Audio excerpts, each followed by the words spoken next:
Have you ever paused amid life's relentless pace? The ping of new emails, the demands of your to-do list, the endless scroll through social media, and thought, what am I living for? This isn't just philosophical fluff. It's a practical question that cuts to the heart of how we spend our precious hours. In the American essay tradition, we'll tackle this head-on, engaging you directly with vivid examples, drawing on research and parables, and weaving in reflection to build an argument that feels both personal and universal. Over the next 7 sections, you'll discover why so many of us chase the wrong goals, how to recognize the traps of materialism, and most importantly, how to reclaim a life guided by purpose, presence, and compassion. Ready to transform the way you think about success and happiness? Let's dive in. Section 1, the purpose of life, a question worth asking. Imagine you're at a crowded party. Music blares, conversations overlap, and your phone buzzes every few minutes. You try to focus on one voice, a friend sharing a story, but the background chaos keeps pulling your attention.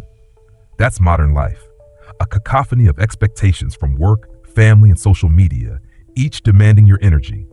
Amid this roar, the quiet inner voice that asks, what matters most, often goes unheard. Without pausing to reflect, you live reactively, checking off tasks because they're urgent, not because they align with your values.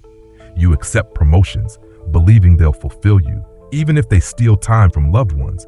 You chase likes on Instagram, mistaking virtual applause for genuine connection. Over time, these small, well-meaning choices accumulate into a life that feels fragmented. Researchers studying affluenza, a blend of affluence and influenza, find that people fixated on material success experience higher anxiety, depression, and loneliness. In one study, millennials who prioritized experience over possessions reported greater well-being than those who pursued status symbols. The takeaway: external rewards can leave you empty if they don't resonate with your inner priorities. Reflection is an antidote to affluenza. By regularly questioning your motives, why am I doing this? You realign your daily choices with enduring values: authenticity, personal growth, meaningful relationships, and service. This isn't fleeting mindfulness jargon.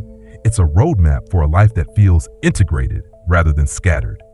Before you start each day, spend 2 minutes answering, what would make today meaningful? Write down one sentence. Then at bedtime, revisit it. Did you honor your intention? This practice builds awareness, so you spend less time on autopilot and more time on what truly matters. Section 2, the tale of 2 fishermen integrating ambition and presence. Picture a quiet fishing village at dawn. 2 fishermen prepare their boats for the day. Jack, the first fisherman, hoists sail with laser focus, dreaming of one day owning a fleet that casts nets across oceans. His every move is fueled by the promise of future success. The next catch, the next boat, the next horizon. By contrast, Sam, the second fisherman, rows out with a gentle smile. He catches just enough fish to sustain his family and then returns to shore by mid-afternoon. His reward?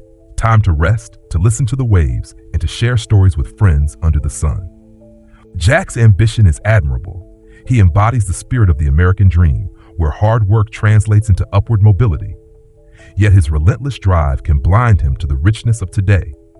Sam's presence, meanwhile, reminds us that life's true wealth often lies not in tomorrow's promise, but in today's moments. American culture teaches us that if we hustle now, we'll relax later. But what if later never arrives as expected?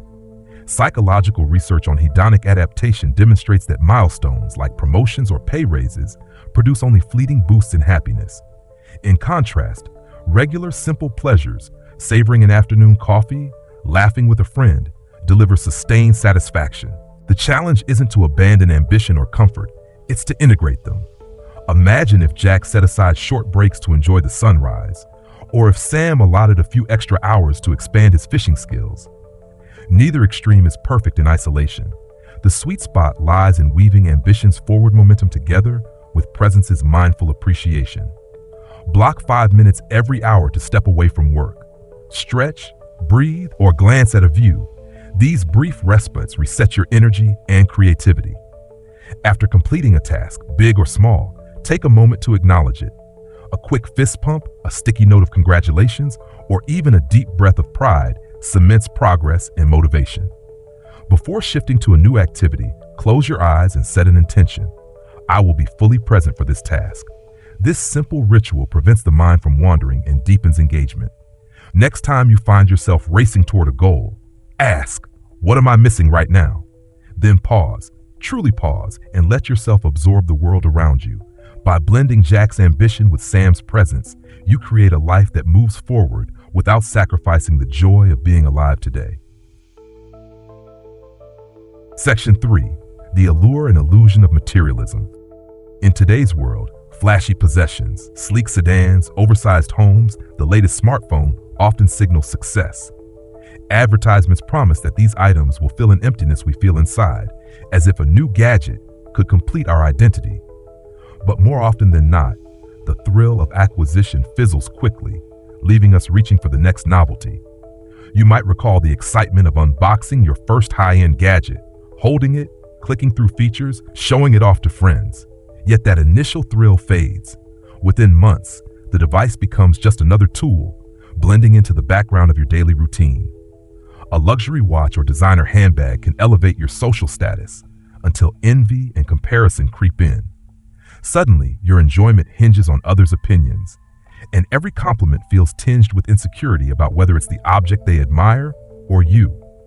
When we define ourselves by what we own, every loss, whether a scratch, theft, or tech obsolescence, feels like a personal failure. Our sense of identity becomes alarmingly fragile, vulnerable to forces outside our control. Studies in behavioral economics reveal that, beyond a certain income level, additional wealth has a negligible impact on happiness. Key predictors of well-being include autonomy, the freedom to make your own choices, strong social connections, and a sense of purpose. This evidence challenges the notion that more possessions inherently create more joy. Minimalist and sustainability movements offer inspiring alternatives. By intentionally owning fewer items, adherents report greater mental clarity and life satisfaction. With less clutter, both physical and cognitive, they experience deeper creativity, increased focus, and more meaningful relationships. Pick one area, your wardrobe, kitchen cabinets, digital files, and identify items unused for 6 months. Donate or sell them, and notice the uplift you feel when space replaces clutter. Journal about the possessions that truly enhance your life. Set clear boundaries for new purchases, asking, does this item align with my values or simply satisfy a fleeting desire? Material goods, at their best, support comfort and utility. But when we allow them to dictate our self-worth, we hand over the steering wheel of our identity. By recognizing the prestige illusion and embracing intentional ownership, we reclaim control, using possessions as tools rather than shackles. In doing so, we create space for genuine fulfillment, rooted in experiences, relationships, and the unwavering understanding that our value transcends any label or luxury item. Section 4. Embracing non-attachment, freedom from within. We often mistake security for serenity, clutching tightly to careers, relationships, or material comforts. But imagine if your sense of stability sprang not from external anchors, but from an unshakable inner calm. That's the promise of non-attachment, not the coldness of indifference, but the warmth of engagement, grounded in freedom. Picture savoring a steaming mug of coffee, fully immersed in the aroma and warmth, without a shadow of worry about whether tomorrow's schedule will steal this moment away. Marcus Aurelius wrote, "You have power over your mind, not outside events. Realize this and you will find strength." By focusing on what we can control, our choices and attitudes, we build resilience against life's storms. The Buddha taught that craving causes suffering. Recognizing the impermanent nature of all things helps us appreciate life's gifts without becoming prisoners to their loss. In American culture, accumulation is equated with advancement. The open plan office, the corner office, the beachfront condo, symbols of success stacked like building blocks of identity. Yet each block comes with responsibilities and fears, market crashes, layoffs, maintenance costs. The argument, true advancement means building your foundation from within, investing in qualities that no market can devalue. Before buying anything, whether a latte or a luxury car, pause and ask, am I pursuing genuine enjoyment or filling a fleeting void? This simple question disrupts autopilot spending and reconnects us to our true aspirations. When you feel a surge of emotion, anger, jealousy, anxiety, silently label it. This is jealousy. Naming creates a gap between you and the feeling, allowing you to observe without reacting reflexively. Commit to one secret act of kindness each week. Donate to a cause, help a neighbor, give away something you cherish without revealing your identity. Altruistic neuroscience shows that giving activates reward centers in the brain more powerfully than self-focused indulgence. Consider Alex, a finance professional chained to quarterly reports and bonuses. She began practicing anonymous generosity, donating meals to struggling families. Over time, she noticed her anxiety about performance metrics eased. Her sense of purpose shifted from profit to people, freeing her from burnout's grip and enriching her daily routine with empathy. Is non-attachment the same as apathy? Far from it. Non-attachment means loving without fear, engaging without losing yourself in outcomes. Will ambition suffer? Quite the opposite. When goals are pursued with a flexible heart, setbacks become stepping stones instead of roadblocks. Non-attachment isn't a retreat from life. It's an invitation to engage at a deeper level. By loosening our grip on externals, we anchor ourselves in authenticity, resilience, and joy that no change or loss can undo. In this liberated state, happiness emerges not as a commodity to chase, but as a natural byproduct of a life lived fully and freely. Section 5, the twin pillars, wisdom and compassion. Think of wisdom and compassion as two legs of a sturdy table. Remove one and stability falters. Alone, wisdom can feel cold, aloof, a head full of knowledge, but a heart untouched. Compassion alone, while warm, risks burnout or misguided help if not grounded in discernment. Together, these pillars create a balanced framework for navigating life's challenges with clarity and kindness. Wisdom, the capacity to see things as they are, understanding impermanence, distinguishing between what's within our control and what isn't, and recognizing interconnected causes and effects. Compassion, the genuine desire to alleviate suffering in ourselves and others, fueled by empathy and the recognition that at our core, we share similar hopes and fears. In the U.S., we celebrate innovators and leaders who push boundaries, yet sometimes at the expense of human connection. The argument here is that true leadership, whether in business, community, or family, requires both strategic insight and heartfelt empathy. Vision without care becomes tyranny. Care without direction drifts aimlessly. Each evening, write about one decision you made. Ask, what guided my choice? The logic of wisdom or the pull of compassion? Over time, you sharpen your ability to balance head and heart. Commit to one small gesture every day, a sincere compliment, a helping hand, a listening ear. These micro investments build compassionate habits that enrich your relationships. Use wisdom to recognize when your resources, time, energy, emotion, are stretched thin. Practice saying no without guilt, preserving capacity for both self-care and meaningful service. Dr. Martin Luther King Jr., a visionary strategist whose mission was propelled by boundless compassion. His wisdom in framing civil rights demands resonates to this day, grounded in love for humanity. Jane Goodall, combining scientific rigor with deep empathy for animals, she transformed our understanding of primate behavior and inspired global conservation efforts. Isn't compassion too soft for tough decisions? On the contrary, compassion adds depth to decisions, ensuring they serve people as well as policies. Can wisdom grow into compassion? Absolutely. As philosophers note, understanding suffering naturally breeds the desire to alleviate it.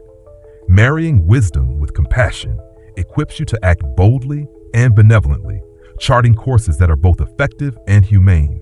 When head and heart move in concert, you become a force for positive change, enriching your life and the lives of those around you. Section 6. Essential life lessons, building your meaningful path. Principles are the compass that guides us through life's storms. Without them, good intentions can drift into inconsistency and values become wishful thinking. In American argumentative fashion, we assert that grounding your day-to-day decisions in clear, evidence-backed lessons transforms vague aspirations into tangible progress. Below, 9 essential lessons, each about 50 words, offer a roadmap to a life rich in purpose and resilience. When you hold a grudge, you carry invisible chains. Neuroscience reveals that forgiveness lowers stress hormones and reduces anxiety. Instead of rehearsing old pains, try writing a release letter, not to send, but to let go.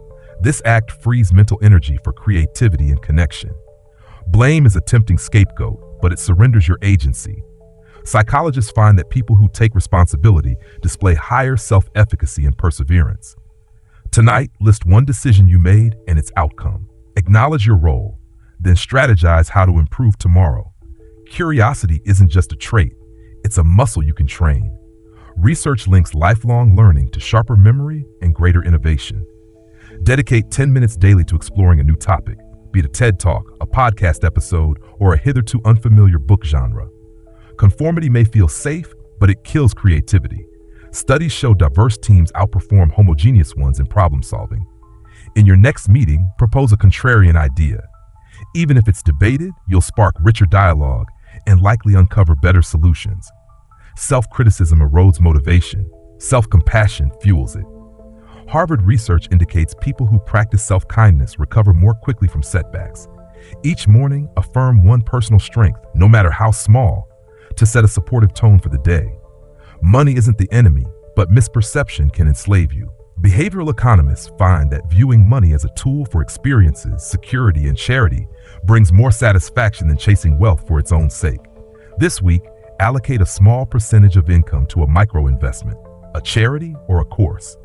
Acknowledging mortality often reframes priorities. Those who confront their finitude report clearer goals and greater courage. Write the one experience you'd most regret missing at life's end. Use it as a North Star for setting meaningful intentions. Rushing is the thief of presence. Mindfulness studies show brief pauses, 3 deep breaths before a meeting, lower cortisol and boost focus. Build these pauses into your calendar, not as empty gaps, but as essential investments in clarity and calm. Trust is earned through consistency.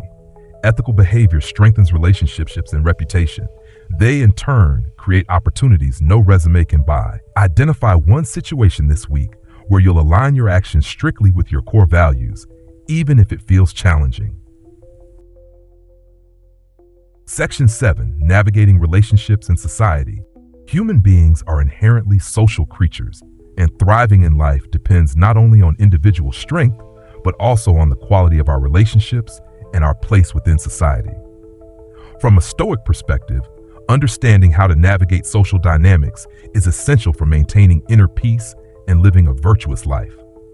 One of the core truths about society is that no individual thrives in isolation. Our well-being is deeply intertwined with the relationships we build and the communities we engage with.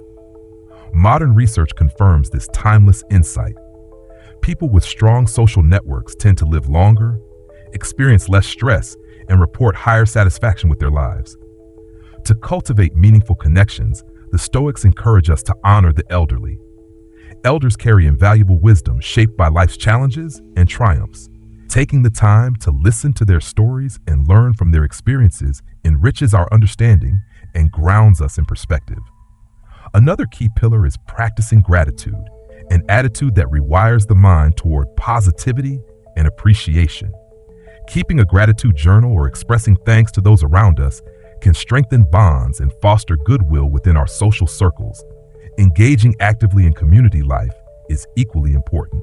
Whether volunteering for local causes or participating in neighborhood events, these shared efforts build social capital and resilience, reminding us that we are part of something larger than ourselves.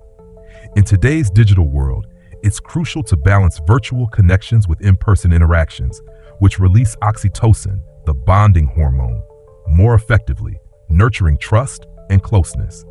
Finally, Stoicism teaches us to approach conflict with compassion and curiosity. By listening first to understand and then sharing our views respectfully, we transform disagreements into opportunities for growth and deeper connection. In sum, thriving socially involves respect, gratitude, active participation, and compassionate communication, qualities that enrich both our inner lives and the communities we call home. Life's ultimate treasure isn't hidden in bank vaults or trophy rooms. It dwells within a mind that understands, a heart that cares, and a spirit that engages fully with each passing moment. As you move forward, ask yourself daily, am I living in pursuit of illusions, or am I honoring what truly matters?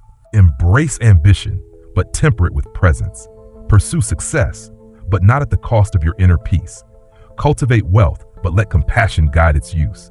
In doing so, you'll discover that the richest life is one where wisdom and kindness light your way.